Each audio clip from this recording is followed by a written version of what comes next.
So good morning, everyone, and welcome to the July BBH for the Marysville-Tulalip Chamber of Commerce.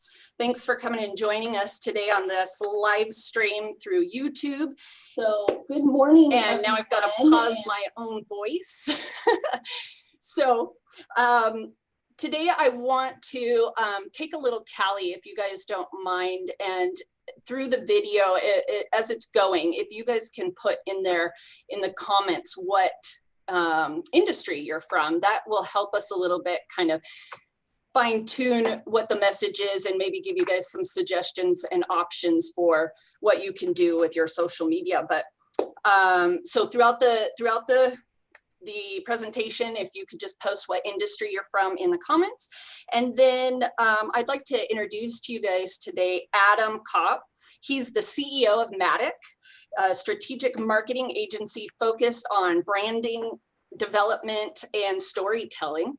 Over the past 20 years, Adam has blended strategy and design into one seamless experience for large companies and startup brands. So Adam, if you wouldn't mind taking it away, and we'd love to hear what we're going to talk about today. Yeah, thank you so much for having me, Jessica. I really appreciate the opportunity to talk a little bit about social media is the topic today, and you know what, it's a big monster opportunity, but it's a big monster thing that people need to tackle from time to time. So I think what we want to talk about today is how we can help streamline some efforts and maybe some insights on which direction to go, and answer any questions on specifics on platforms and so forth. So thanks for having me. Awesome. So, okay, social media, everybody knows it's there. Everybody knows a little bit here and there, but how do we actually use it for our business? Like, how important are you seeing social media be for business right now? Yeah, so social media is a huge opportunity for everybody to reach other people. Social, as in the name, is intended for human-to-human interaction. And so when you start to introduce businesses, it starts to separate that a little bit, because you need to figure out a way to still bring that human element into the business. And so you can use the platforms, so let's say Facebook, for example, as a business page and so forth, but you still need to introduce yourself, your team, your personality into that platform and your business page, because that's the main objective of social media, is to interact with other people, just like these Zoom calls. And so I think that putting business on autopilot, just ticking the box with like ads, isn't necessarily going to get the goals that you're trying to achieve as well. So just, I guess when you asked me that question, the first thing I thought of was like, don't forget to bring the human element into your business as well, which is where video comes in as well. I love that. Yes. Now, of all the platforms that are out there, how do you decide which one's the right one for you? Yeah, so that's a big daunting, objective to say you have to post on all social medias every day, multiple times a day, et cetera. So, when we work with businesses and we answer those exact questions, the first thing we do is to kind of take a step back, make sure we know exactly who they're targeting. Find your target audience or multiple audiences that you're going to be speaking to, and then correlate that to the social media platforms that best fit that demographic. So if you're targeting a generation that's aged between 40 and 60, you want to match that with a social media that's going to be most impactful on that demographic. Facebook would be there. Instagram is there as well, but TikTok, not as much. So I think you want to be intentional with where you're going with your content, and then you can be even more intentional with what you're saying on that content or that platform as well. Okay, so that makes perfect sense. And how do I know which demographic is which platform? I mean, is there a website you recommend people to go to, or is it a bigger discussion? No, I mean, I think that, there must be thousands of theories and articles on that. And, one Google search, I'm sure will pull up some graphs, but I think that the general sense is that, I just wrote down, Facebook, Instagram, LinkedIn are the three big ones that I personally use for MADAK and myself. And then you also have YouTube, Google My Business, Twitter, TikTok, Pinterest, Snapchat. And that's not even naming theories and even more beyond that. So I think that it's finding your demographic. Those are the top 10, if you will. And then there's others. Don't get me wrong. Those are just in my world the top 10, and then kind of doing a little bit of research on what you feel is the best platform, and then I kind of like to approach it as, so let's say that you wanted to really focus in on Facebook and Instagram as your core platforms, but you don't want to forget about Twitter, LinkedIn, and some of these others. So you can spend 80% of your time on Facebook and Instagram, the core platform that you think you're going to get a direct return and you're going to get the biggest response. But then also, don't forget about the others. Maybe only spend 20% of that of your time there. So you're still kind of hitting those platforms, but you're not, we'll do TikTok every once in a while, but we don't feel like that's going to be a direct return. That's just kind of a long-term branding play. Well, let's talk a little bit about Facebook and Instagram, because you brought those up, and those are ones that I hear more frequently. I know people our age are on it more, a lot of businesses, and they're both platforms where it's an easy post. You can put just a picture and some text, and it's very easy to scroll through. So I think those two platforms we're seeing a lot more. Are you able to actually fine tune who sees your message? I know a little bit more with Facebook. You can pick how far out the message goes, like miles wise from where you're at, the age range, and maybe who the friends' interests are. But I haven't done a whole lot of that with Instagram. Can you focus like that with your marketing? Yeah, because Instagram is owned by Facebook, there's two things, right? So there's the actual organic posting when you're just going to post it on your page and put $0 behind it. So you're able to just reach your audience, within whatever limitations are, created by the platform. But similar to Google, the more money you feed into the machine, the better opportunity you have to reach a wider audience. So Facebook Business Manager allows you to create ads and then reach demographics, audiences. There's endless specifics for both Facebook and Instagram. Of course, each platform has its nuances and its differences, but there's a lot of sophistication in the ads, and that's different than just hitting that boost button at the bottom of your ad. So if you post a picture on your business page, you can, they give you the opportunity to hit boost. So it's just like a quick way to spend $50, for example, and they'll give you some targeted some target numbers and areas that you can go, like you were talking about the miles. There's like a grid that can go like that. So that's kind of like the boosting, the quick and easy way, but you can be more sophisticated with the Facebook Business Manager. But that's kind of goes into the whole digital advertising, paid ads conversation. Okay, now this is just an off the cuff. I want to know your opinion. When you post pictures on social media, filter or no filter? That's funny you said, because obviously a lot of people, so like on Instagram you're talking about, like well, I think you can use a filter on every platform, but I'm just curious what your opinion is, especially business wise. Yeah, so I think that if you have a high quality photo that's got a good natural look to it, no filter is probably the best way to go. But if you need to doctor it up a little bit because of whatever scenario, then you can always throw the filter on there. Nice. Okay, perfect. Okay, so if a business comes to you and they said, I just only have time for one platform, what do you tell them? Well, the first thing is who you're trying to reach, right? So if I'm targeting someone 20 years old, I'm going to have a whole different answer than someone trying to target 45 to 50. But Facebook and Instagram, I kind of combine those two together because you can kind of toggle between the two as well with the flip of a button, because of those capabilities and its reach and its stronghold on the market. I mean, that's a great place to start. I will give credit to Instagram. I haven't seen it as much, and correct me if I'm wrong with Facebook, but if you go to post something on Instagram, it has buttons right below post that say also post on Facebook, also post on Twitter. And that really makes life easy.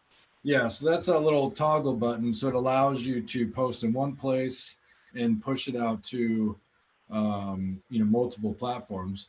And that's easy and that's quick, but you want to be cautious to that too, because if you tag somebody on Instagram and then you post it on Facebook, it doesn't exactly correlate the tagging and so forth. So sometimes you need to go back in and then edit the post on Facebook if you're trying to be really true to like tagging other people and businesses and so forth. So my recommendation usually is to try to be native to the platform. So, because Instagram has a different experience than what Facebook does. And so if you have the time, if you have the luxury, it's okay to have the same content, but it could be different ways of posting. You might put a little bit longer of a post on Facebook. Plus you have links on Facebook. Instagram, you don't have links. You have to do the link in bio thing. So there's just, small nuances that over time could add up. Or maybe I should say, if you're trying to really maximize your opportunity there, you want to be as native to the platform as possible. Okay, that makes sense. Which adds more time, but. So then there's the question of the audience. How do I build my subscribers? Obviously, I can ask my current customers to subscribe, but how do I grow that to people that don't even know me?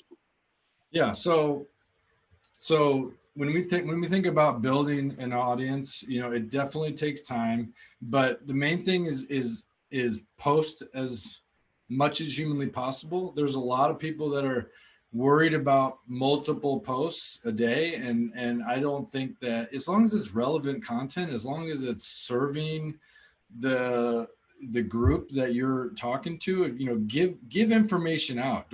It's not always a promotion. It's not like, a deal every time. It's give content out, give tips, give, different ideas and strategies that people can use.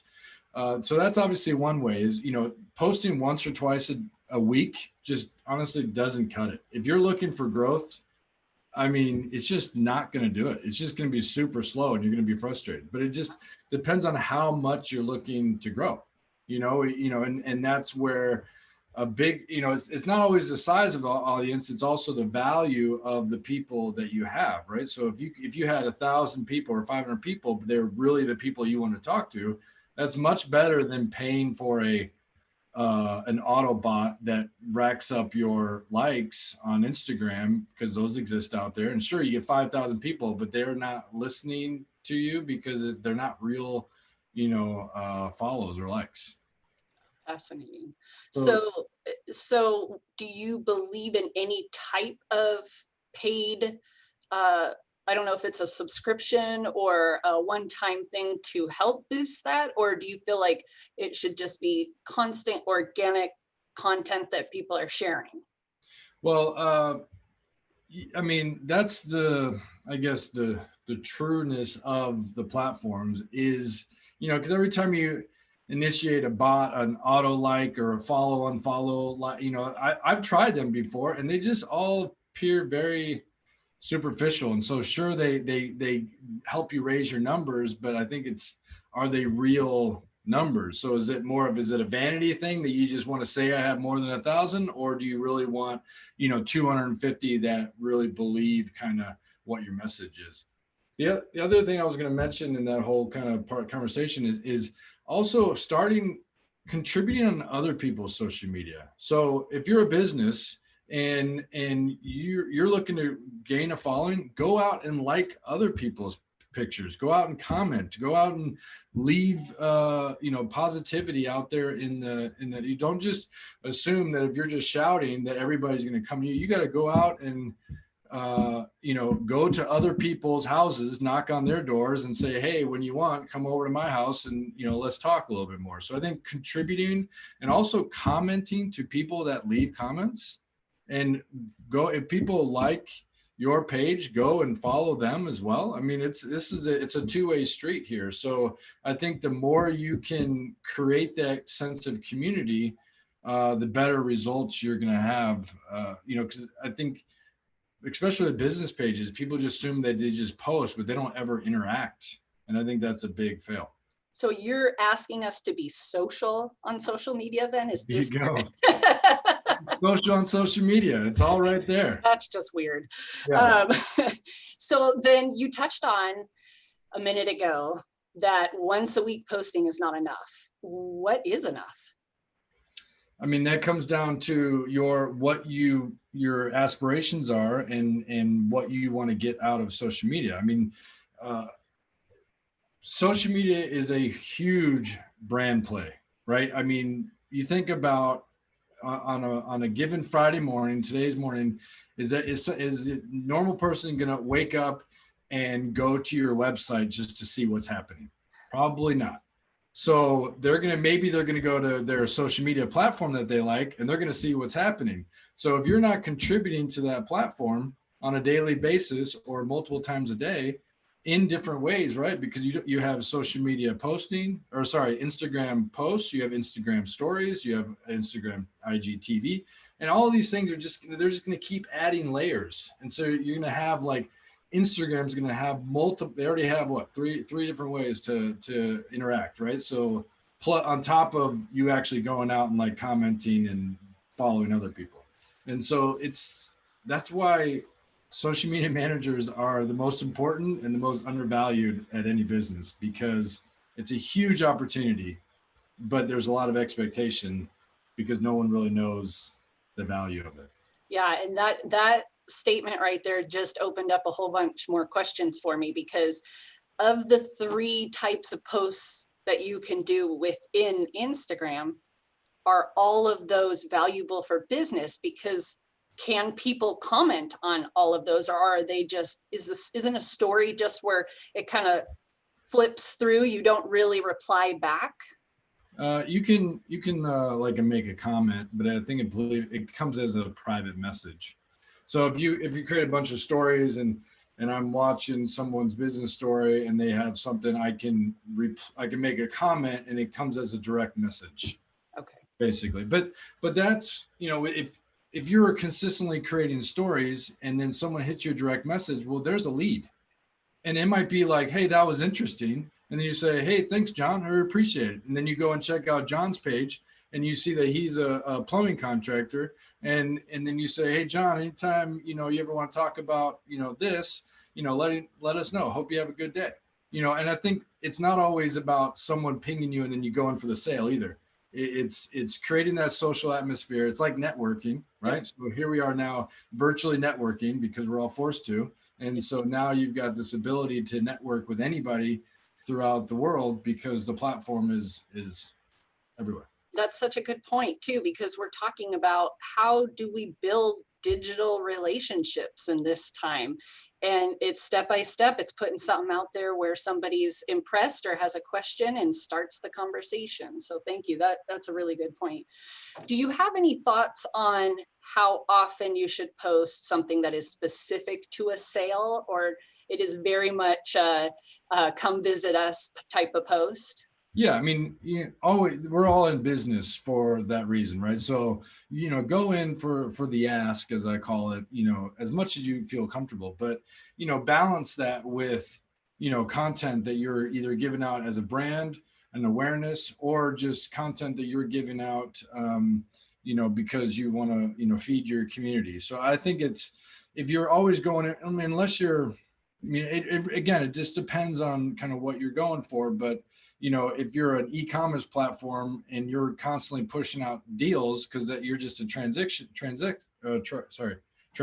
site, well, then that, makes a lot of sense because it's like the deal of the day, right? So you're just constantly pushing that out.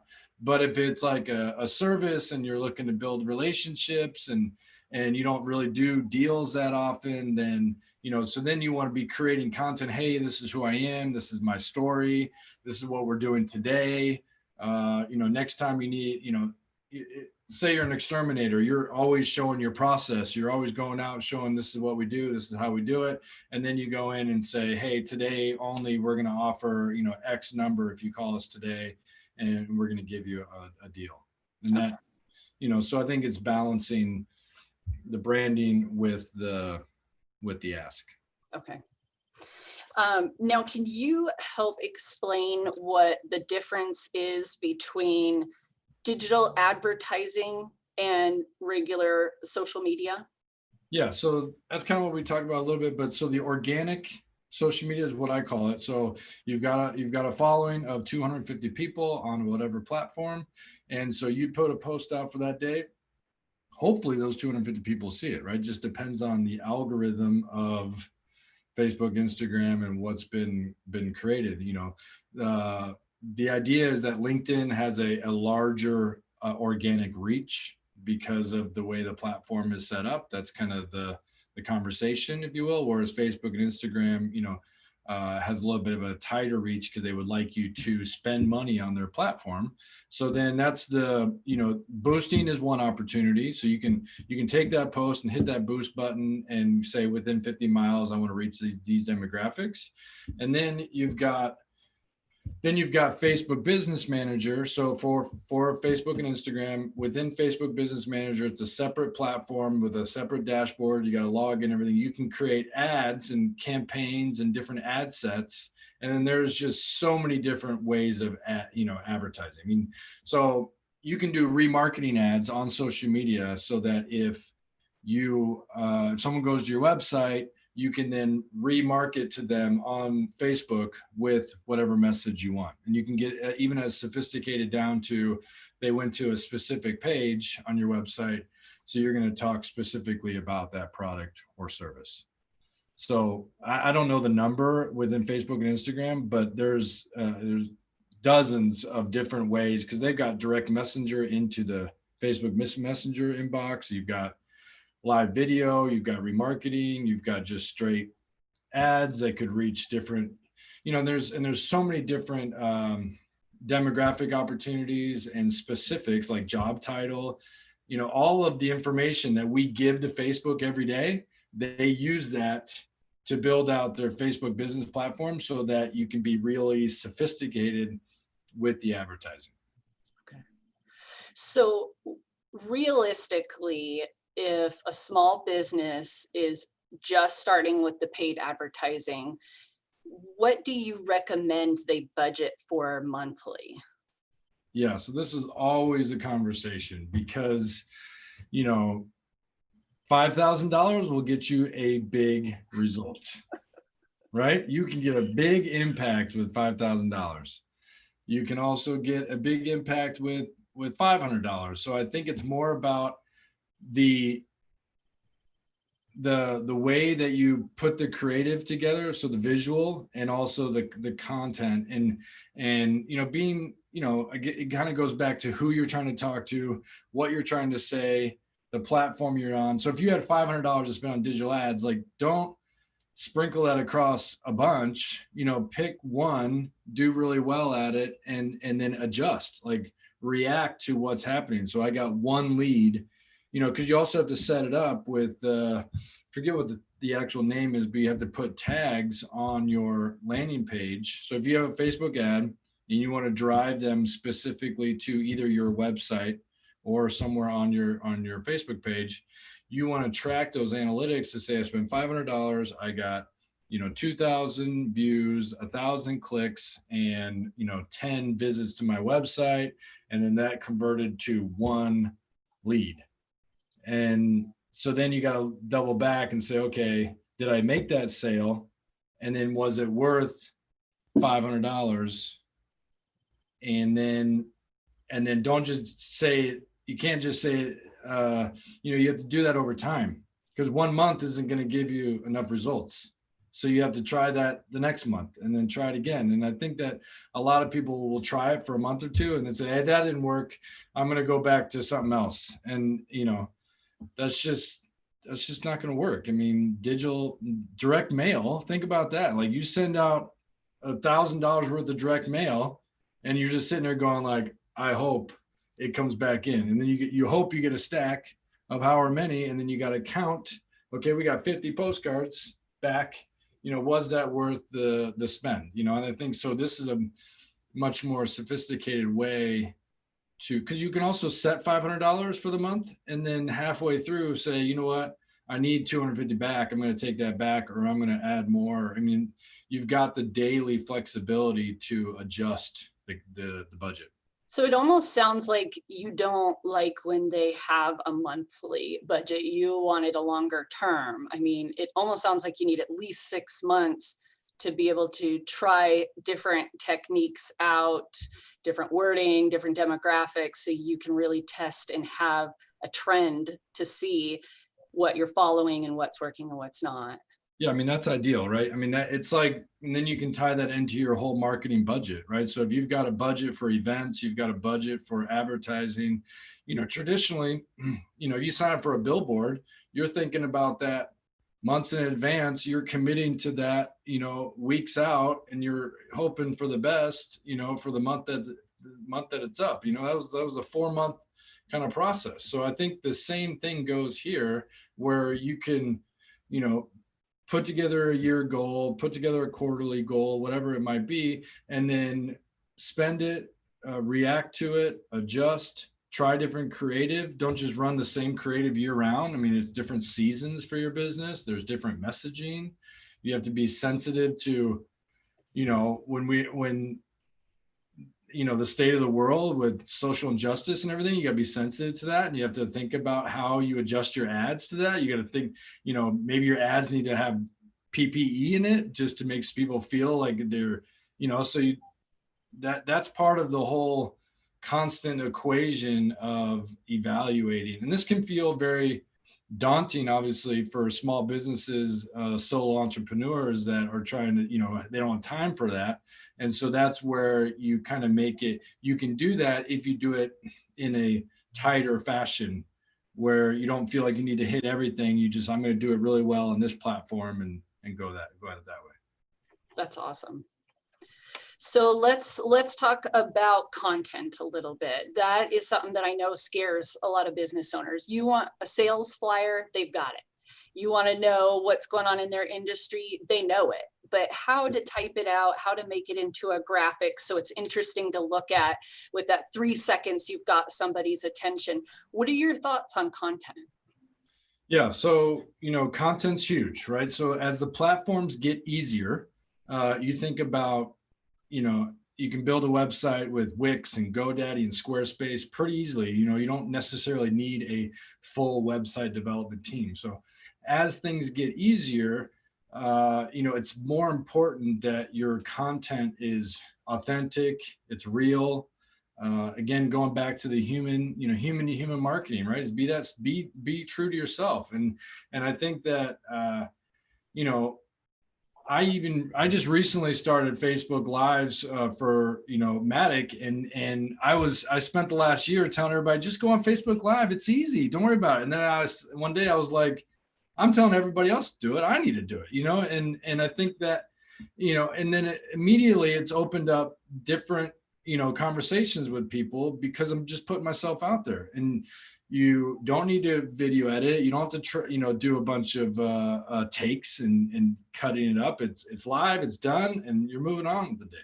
It's so true. You watch people doing live, even when they're stumbling all over their words, you can't help but just feel like, oh, I'm getting to know this person. This is really who they are. Exactly. And so that's what's so great about it. So if you're a business owner and you want to get traction, go live on Instagram and just start talking about your business and just do it every day and just start being authentic and real. I think that a lot of people connect with that. And then, but if you want to do graphic design and you don't have that ability, you can start Canva. Obviously there's millions of apps out there. You can do designs right on your phone, but like Canva is an opportunity.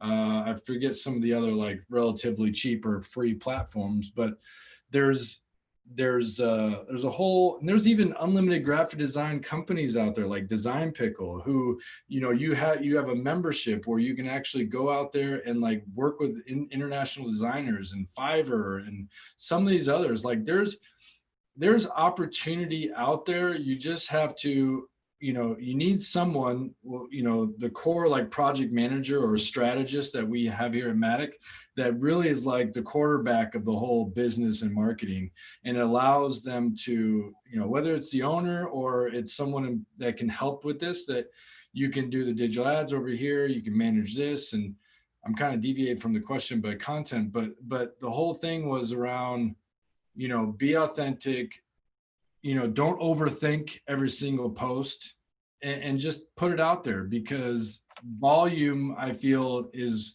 somewhat better than perfection, you know, but it's a variable thing, right? Like creative is a big thing, and written content's a big thing. So you got to balance both, you know, you can't just pump out volume, but have it be all over the place. You got to, you know, have it, we want it to match your brand. You want it to be authentic.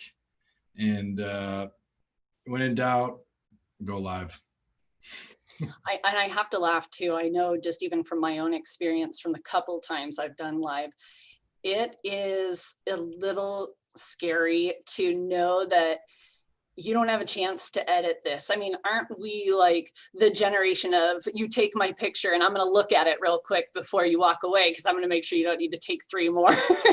So if you're doing that with video, you don't get another take. You know, it's just, we are who we are. Be prepared with the content you want to share. And if you stumble and you fall, laugh at it. Include the people that are watching with you so that they can laugh as well. But it's a different mindset, that's for sure. So I think people like it. I think people want the authenticity, and they want to be able to connect with, you know, the social side of people.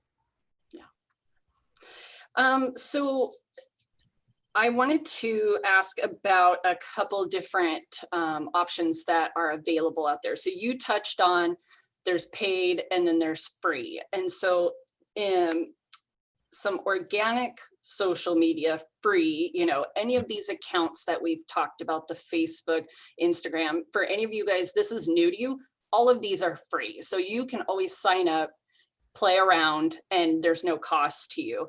But what do you recommend when they're ready to go to the paid? Is that something that you feel like has to have a project manager? No, I mean, there's, you know, it's just knowing the having the time and knowing the platform of, for example, Facebook Business Manager. So I think, you know, obviously there's tons of tutorials online. You can figure out the platforms. They're very intuitive. And so I think it's more about having a dedicated, when I say project manager, it's like dedicated person or dedicated time to be able to maximize that. Because if social media is always an afterthought and you're doing it really quick and, oh, I forgot yesterday or whatever, or you're not scheduling it out, then that's going to be your results. And so it's like anything. And so simplicity is usually best, right? So if you don't have the time now, maybe you wait till you have the time, and really focus in on being intentional, creating the time to do it, and doing it well. And that's going to give you the opportunity. And then with paid, you know, just going into the right platforms and using them the right way is usually, you know, is the way you're going to get the best results. I know we briefly talked too about some of the design sites, but what do you think about even kind of search engine optimization, you know, SEO? We hear that a lot. What do you think of things like Google My Business? Yeah, so Google My Business is a huge platform, obviously, you know, because of Google, because it's going to give you, you know, especially for brick and mortar, right? So if you have a physical location, you know, creating and adding to your Google My Business, whether it's photos or menus for a restaurant, hours, reviews, you know, if me personally, if I'm going to a brick and mortar place, restaurant, shopping, whatever it might be, I get everything I need out of the actual Google My Business platform, that without even going to the website. And that's the intention for Google, so that you're staying on their platform, you're using Google Maps, and it allows you to interact with their, you have to find, there's all these different ways that people use all these platforms. And so you have to find the best way that people use them. So like with Google My Business and like a restaurant, you can do, your full menu can be right there. And I believe they even have offers where you can do it. You can write content and blogs. I mean, that's a mini website right then and there. So if you feel like a website is daunting, start with the Google My Business, and because a lot of people are going to interact with you right then and there. And you get way more. You get reviews, you get interactions. And one thing I wanted to say on reviews, like if people leave reviews, respond to them. Like, say thank you. Or if you got a 1-star review, invite them back in and see if you can make that up, and maybe they'll come back and change that. I mean, like ignoring them or deleting them, you can't delete them on Google, but deleting them on other platforms is, I don't think, really achieves what you're trying to do. Being transparent and commenting, and that goes back to the whole engaging with people, even as a business, is still a human behind the phone, commenting, so they know that. Boy, isn't that true? Just seeing how businesses handle customer service is such a huge eye opener to whether I want to do business with them or not. How do you handle when something doesn't go perfect? We know you're going to be great when it goes perfect. Right. Um, Yeah, exactly. Well, I was going to say, just be honest, right? Be fully transparent and say, sorry, that was the worst sandwich of your life. Please come in here. We always have off days. Let's make it up to you. And I think other people would appreciate seeing that, and not just take it as, oh, it was the worst sandwich, because there's also people that might make comments that aren't valid either. So you have to kind of balance those two. That's awesome.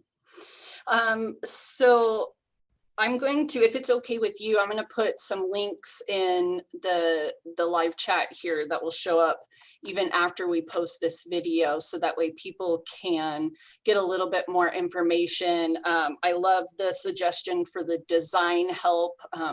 I'm definitely one of the people that I have an idea, but I'm not creative. I'm a bullet point spreadsheet person. So if any of you guys are like me, then you can maybe go to these sites, get some help, and then feel like what you're posting fits more of what your goal was.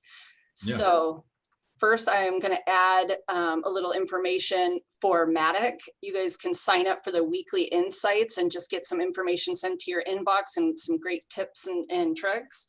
Also gives you contact for Adam if you have any questions for him specifically. Anything else that we want to wrap up with, and any questions from the audience that you feel free to type that in. Yeah, are you asking me? No. Oh yeah, sorry. And wrap up from you, and then I'll let you know if we have any questions. Sure. I mean, I think that when it comes to social media, it's put in high, I think I just want to, communicate to other business owners that social media is a powerful tool. It is a very powerful tool. And if used right and if allocated the right resources, give your social media manager time, give them effort, give them a budget to work with. You're going to get results out of that. You just need to make sure it's all connected, and you have the analytics that will say, if I gave you $1,000 a month, what do I get out of it? But there's also direct advertising we talked about, but there's also building the brand and the knowledge base that, just because if you post every day and you get 0 comments, that doesn't mean people don't see it. So don't get stressed out that you're not getting all these, you see other people with 1,000 comments and you're getting 0. We post on MADAK all the time and we get nothing, but I know that people see it, but it's the validation that we're putting ourselves out there, and we are creating content and we're giving it out there to people. So I think it's just value the platforms, put the effort into it, and it's most likely never going to be enough. So you just got to keep going and keep pushing, especially if you're looking for big results out of it. I love that. Well, thank you very much, Adam, and thank you for your expertise and all that you've shared with us today. And again, if anybody watching has any questions, please feel free to reach out, and we'll see you a later time. Awesome. Thanks again. All right. Take care.